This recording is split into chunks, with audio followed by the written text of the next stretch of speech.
Today we turn back to Kant. Before we do, remember, this is the week by the end of which all of you will basically get Kant, figure out what he's up to. You're laughing. No, it will happen.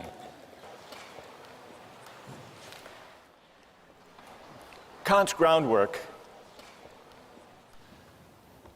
is about two big questions.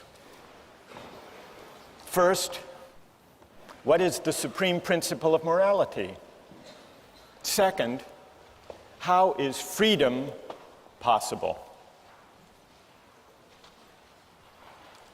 Two big questions. Now,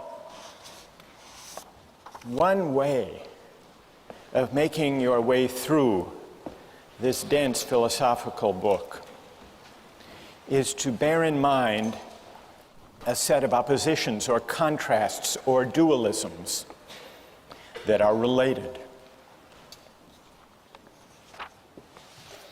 Today I'd like to talk about them. Today we're going to answer the question, what, according to Kant, is the supreme principle of morality? And in answering that question, in working our way up to Kant's answer to that question, it will help to bear in mind three contrasts or dualisms that Kant sets out. The first, you remember, had to do with the motive according to which we act. And according to Kant, only one kind of motive is consistent with morality. The motive of duty, doing the right thing for the right reason. What other kind of motives are there? Kant sums them up in the category of inclination. Every time the motive for what we do is to satisfy a desire or a preference that we may have to pursue some interest, we're acting out of inclination. Now, let me pause to see if, in thinking about the question of the motive of duty, the goodwill, see if any of you has a question about that much of Kant's claim. Or is everybody happy with this distinction? What do you think? Go ahead. When you make that distinction between duty and inclination, is there ever any moral action ever? I mean, you could always kind of probably find some selfish motive, can't you? Maybe very often people do have self-interested motives when they act. Kant wouldn't dispute that. But what Kant is saying is that insofar as we act morally, that is, insofar as our actions have moral worth, what confers moral worth is precisely our capacity to rise above self-interest and prudence and inclination and to act out of duty. Some years ago, I read about a spelling bee, and there was a young man who was declared the winner of the spelling bee, a kid named Andrew, 13 years old. The winning word, the word that he was able to spell, was echolalia. Does anyone know what echolalia is? What? Some type of flower? It's not some type of flower, no. It means the tendency to repeat, as in echo, to repeat what you've heard. Anyhow, he misspelled it actually, but the judges misheard him. They thought he had spelled it correctly and awarded him the championship of the National Spelling Bee. And he went to the judges afterward and said, actually, I misspelled it. I don't deserve the prize. And he was regarded as a moral hero, and he was written up in the New York Times, Misspeller is a spelling bee hero. There's Andrew with his proud mother.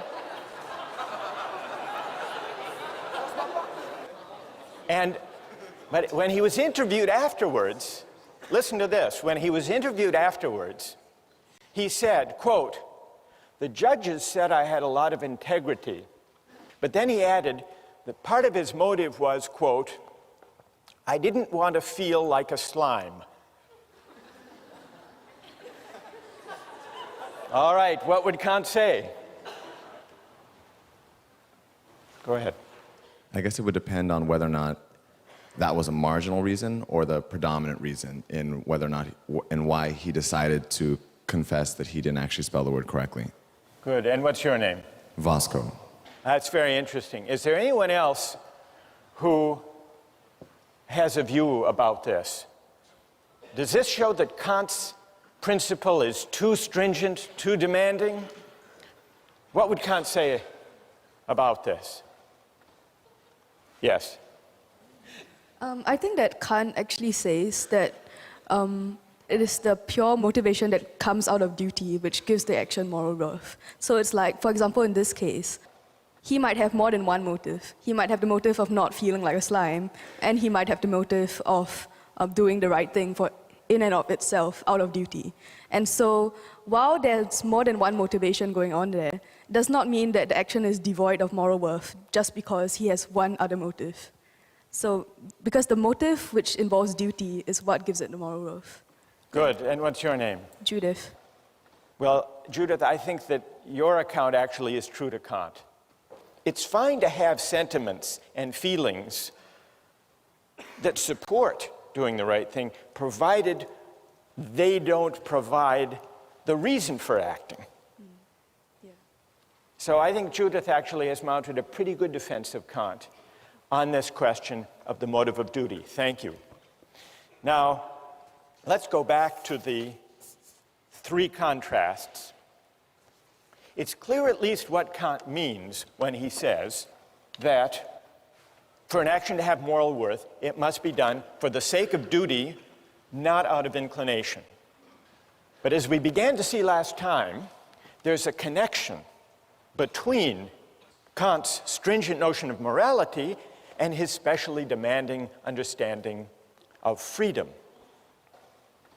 And that leads us to the second contrast, the link between morality and freedom. The second contrast describes two different ways that my will can be determined, autonomously and heteronomously. And according to Kant, I'm only free when my will is determined autonomously, which means what? According to a law that I give myself. We must be capable, if we're capable of freedom as autonomy, we must be capable of acting according not to a law that's given or imposed on us, but according to a law we give ourselves. But where could such a law come from? A law that we give ourselves? Reason. If reason determines my will, then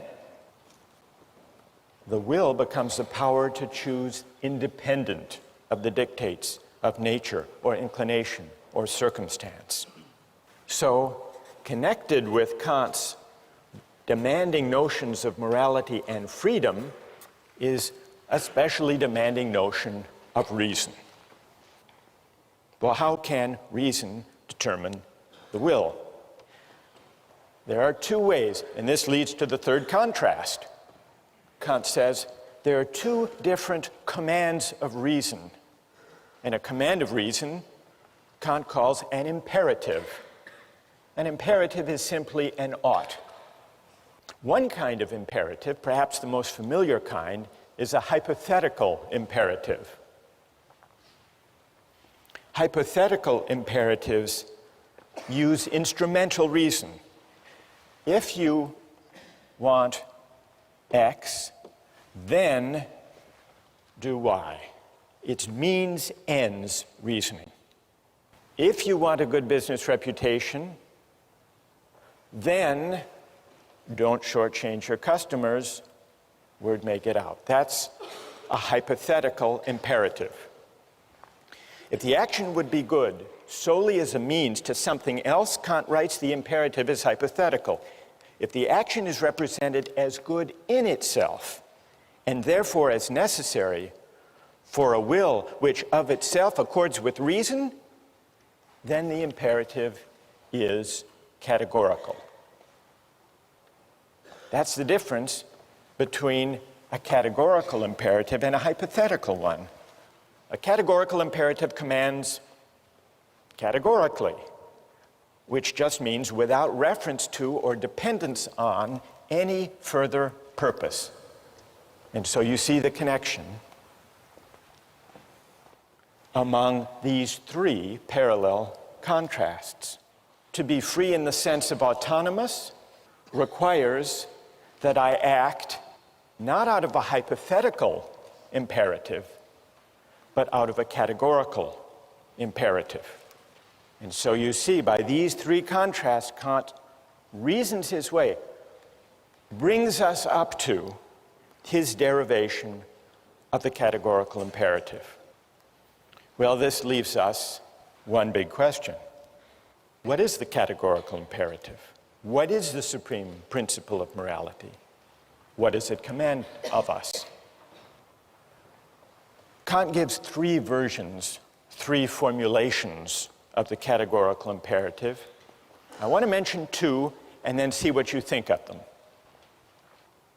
The first version, the first formula, he calls the formula of the universal law. Act only on that maxim whereby you can at the same time will that it should become a universal law. And by maxim, what does Kant mean? He means a rule that explains the reason for what you're doing, a principle. For example, promise keeping. Suppose I need money, I need $100,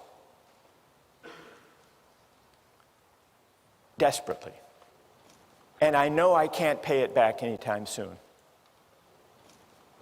I come to you and make you a promise, a false promise, one I know I can't keep.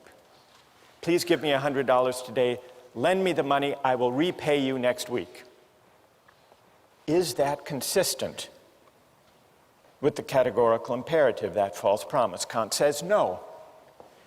And the test, the way we can determine that the false promise is at odds with the categorical imperative is try to universalize it. Universalize the maxim upon which you're about to act. If everybody made false promises when they needed money, then nobody would believe those promises. There would be no such thing as a promise. And so there would be a contradiction. The maxim, universalized, would undermine itself. That's the test. That's how we can know that the false promise is wrong. Well, what about the formula of the universal law? You find it persuasive?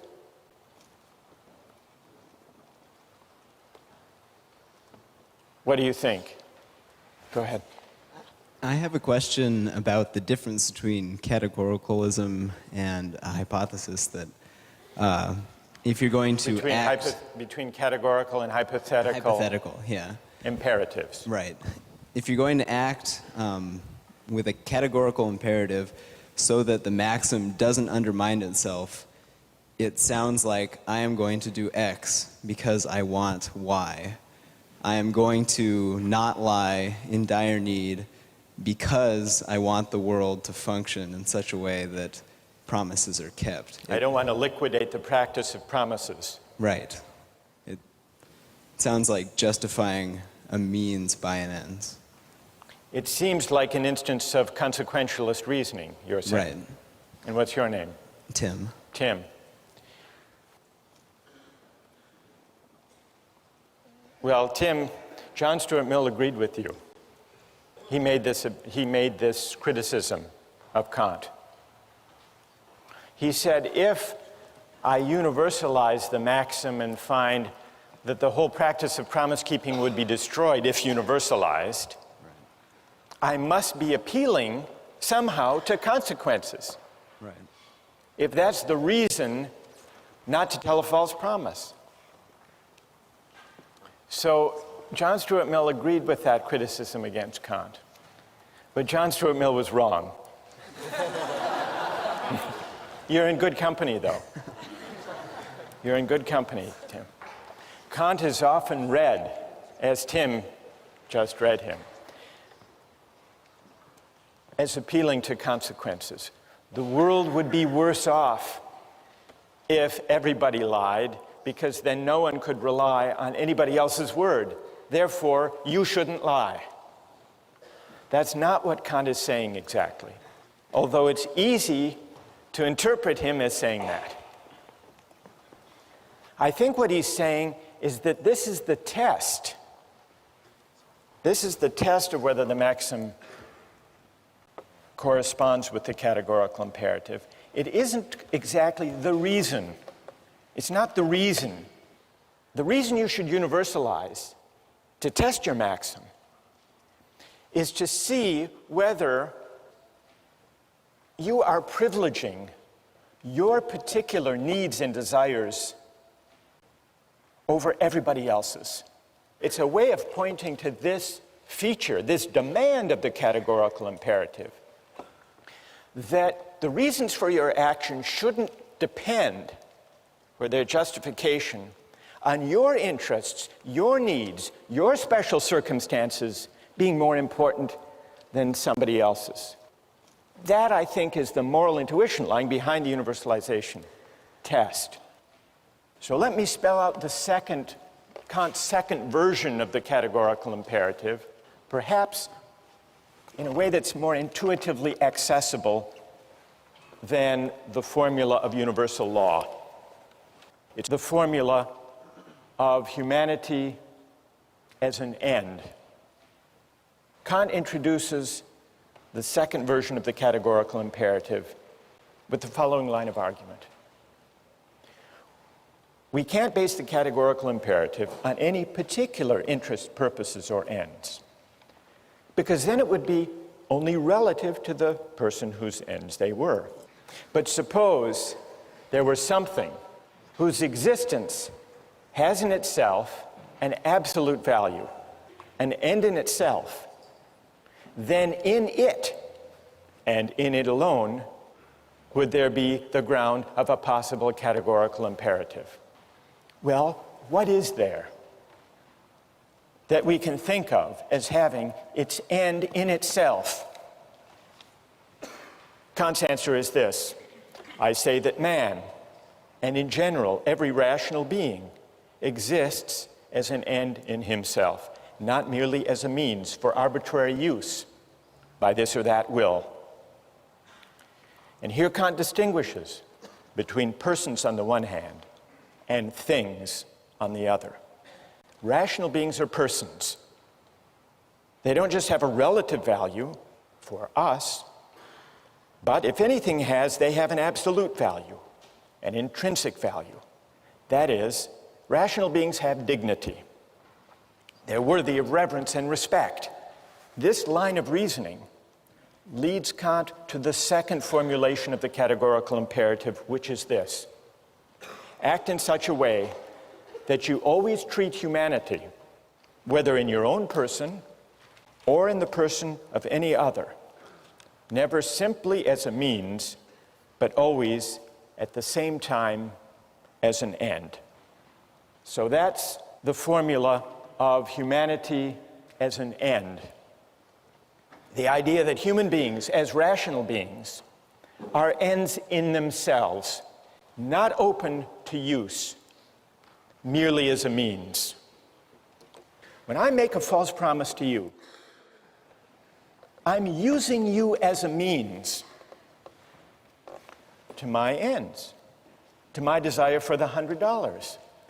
And so I'm failing to respect you. I'm failing to respect your dignity. I'm manipulating you.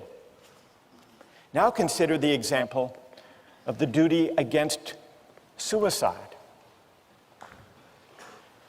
Murder and suicide are at odds with the categorical imperative. Why? If I murder someone, I'm taking their life for some purpose, either because I'm a hired killer or I'm in the throes of some great anger or passion. Well, I have some interest, some purpose that's particular, for the sake of which I'm using them as a means.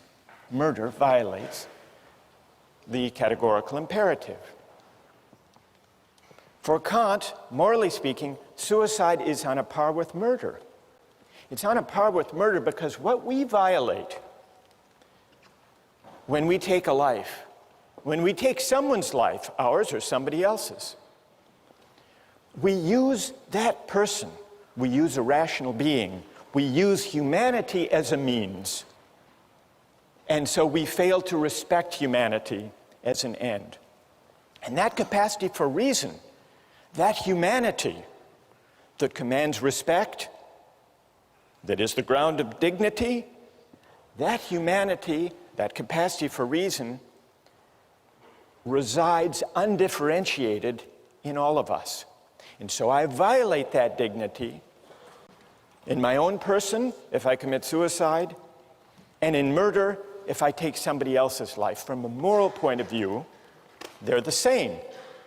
And the reason they're the same has to do with the universal character and ground of the moral law.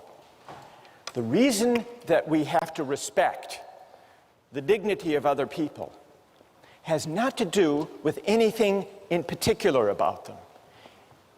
And so respect, Kantian respect, is unlike love in this way. It's unlike sympathy. It's unlike solidarity or fellow feeling or altruism. Because love and those other particular virtues or reasons for caring about other people have to do with who they are in particular. But respect for Kant, respect is respect for humanity, which is universal, for a rational capacity which is universal. And that's why violating it, in my own case, is as objectionable as violating it in the case of any other. Questions or objections?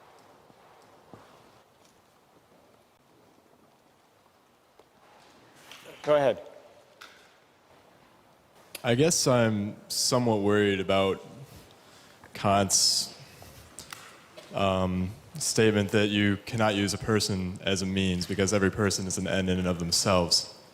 Because it seems that every day in order to get something accomplished for that day, I must use myself as a means to some end. And I must use the people around me as a means to some end as well. For instance, suppose that I want to do well in a class, and I have to write a paper. I have to use myself as a means to write the paper. Suppose I want to buy something, food. I must go to the store and use the person working behind the counter as a means for me to purchase my food. Right. That's true. You do. What's your name? Patrick. Patrick, you're not doing anything wrong. You're not violating the categorical imperative when you use other people as means. That's not objectionable, provided when we deal with other people for the sake of advancing our projects and purposes and interests, which we all do, provided we treat them in a way that is consistent with respect for their dignity. And what it means to respect them is given by the categorical imperative. Are you persuaded? Do you think that Kant has given a compelling account, a persuasive account of the supreme principle of morality? Reread the groundwork, and we'll try to answer that question next time.